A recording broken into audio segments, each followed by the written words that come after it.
Today's discussion is titled, Stability is the First Moral Obligation. Not passion, not vision, not sacrifice.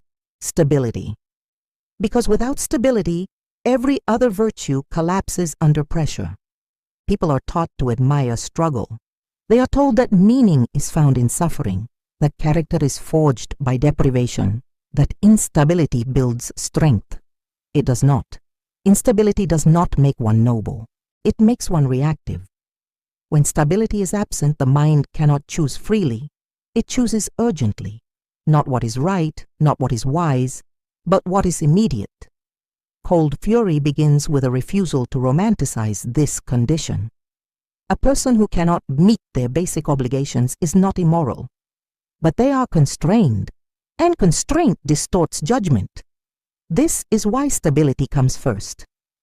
Before growth, before ambition, before self-actualization. Because only a stable system can act ethically under pressure. Stability quiets the alarms. When the alarms are loud, the mind cannot hear subtle truths. It cannot think in long horizons. It cannot delay gratification without pain. This is not a failure of character. It is a fact of human cognition. Cold fury does not shame this reality. It designs around it. That is why cold fury insists on securing the supply line, not for greed, not for indulgence, but because a person who is constantly negotiating survival cannot be fully moral. They can only be compliant, or desperate, or exhausted. Stability restores agency, and agency is the foundation of every higher value. Only when the basics are secured can one choose patience over panic, integrity over impulse, strategy over reaction. This is the inversion most people never make. You do not pursue meaning instead of stability. You establish stability in service of meaning. You do not build a house while the foundation is shaking.